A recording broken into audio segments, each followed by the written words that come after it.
Good afternoon from the Rain Dance Ranch. This is the Tuesday update, but technically it's happening on Wednesday because I had to work yesterday. And I still got to go to work today, but I'm just going in a little late. Because yesterday I also had to take my car into the shop. So that's over with. And I was able to pop in some panache sunflower seeds in here. And I put some here open, uncovered, and that is a little, I put them like sort of in a circle, and there's a little less over here and a little more over there under the cloche to protect it from the animals that might dig them up, because I think that's what happened with the last succession of horizons that I planted over in the other area. But everything's growing. The comfrey is starting to look good. Before you know it, it's going to be taking over that corner probably. And the daylilies, lots of new growth on it. Couldn't be happier. I have no idea if any of these zinnias are going to take and flower because they get a little bit more shade than I'd like. These are hobbit sunflowers, which grow sort of like in a clump, and they stay kind of low. So they could form like sort of like a hedge almost here if I wanted to go all the way around. And I may even pop some in down there and see, but I was thinking about doing whatever. I'm just experimenting. And I need space to do multiple things in each bed, because I just need to see how things grow and what's going to take and all that kind of jazz, because not everything takes. So the more variety you have, the more you're going to have things growing, and then they'll fill in. And then, of course, it's the discovery portion of it. And I've grown zinnias before, but not successfully. Many times I have grown them, but they didn't just turn into these beautiful things. So I have heard that for cut flowers anyways, you want to go with the Queenie series. So I'm not buying any more zinnias. I still have a bunch of zinnia seeds. But I'm not, that I just got like at Home Depot, the fairy morse. I don't know what they were called actually. But I want to get some Queenies next time. I'm not going to buy any more of those and try. So when I plant, but I'm going to keep trying to plant them, the seeds I have.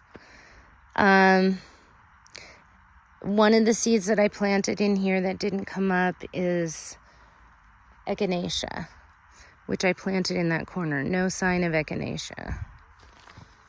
And I could have sworn I did some bulbs over there of the gladiolus. So it's interesting that these gladiolus came up and those didn't. But c'est la vie, we've got gladiolus. And I don't know if it's going to be the white variety or there's like a maroon wine colored one. It doesn't seem to put on that wine colored one, from what I've seen, does not put on some kind of spectacular flower. So we'll see what I can do with it, but it could be a nice sort of filler flower.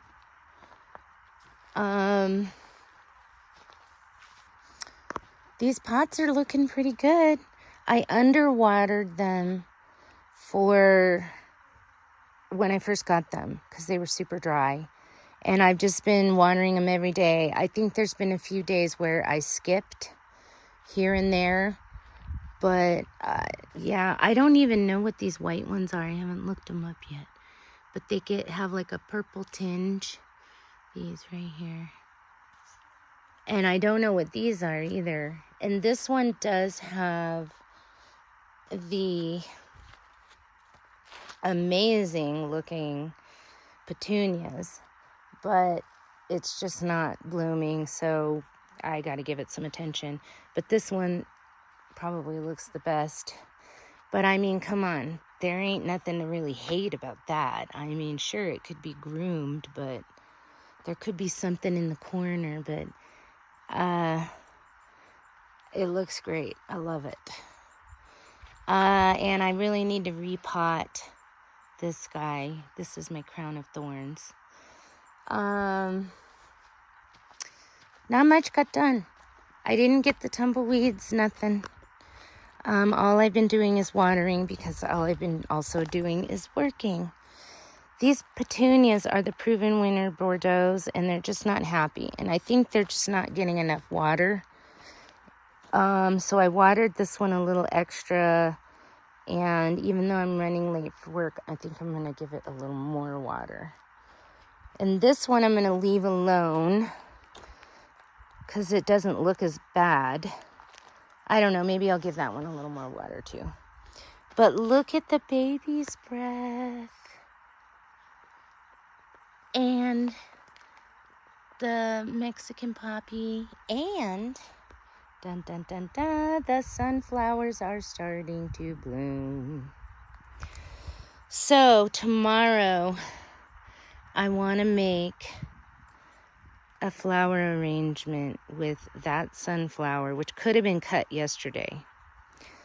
That baby's breath.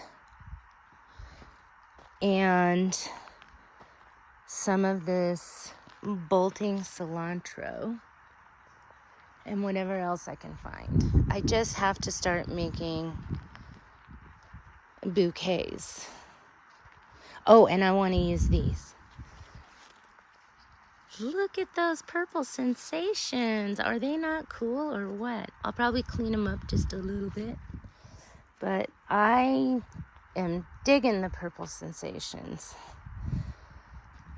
And my sunflowers. So, and then I planted some more another succession of horizons here.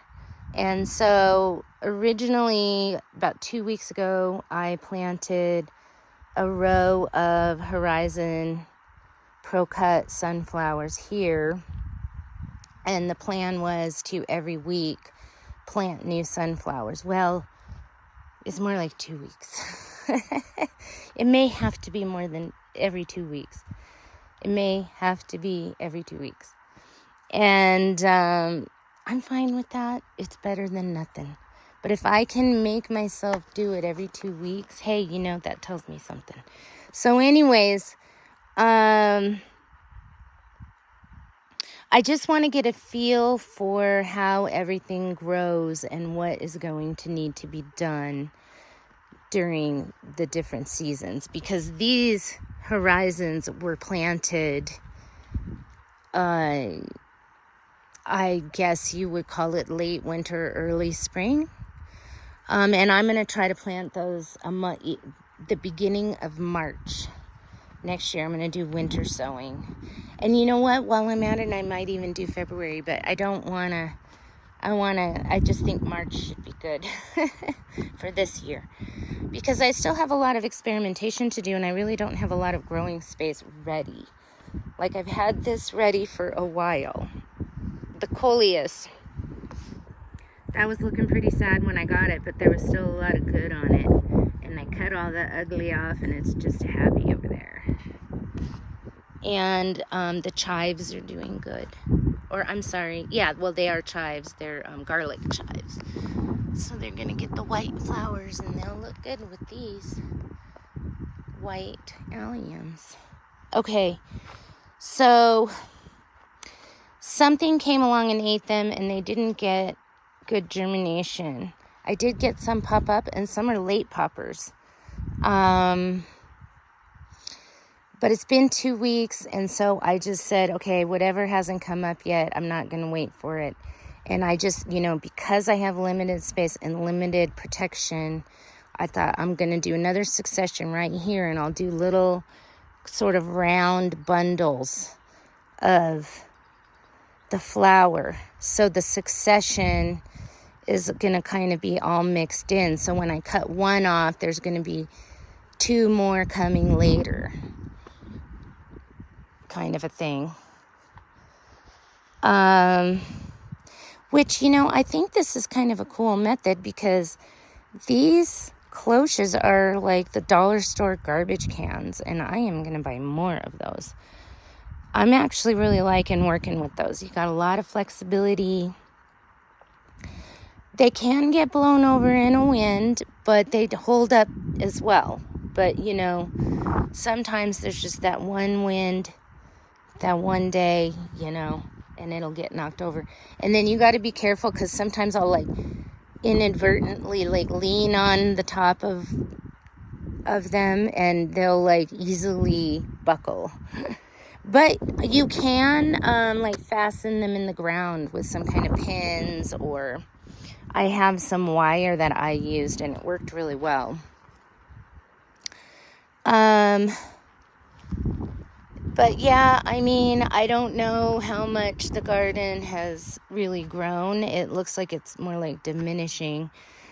Those alyssum never really gave me any blooms to speak of.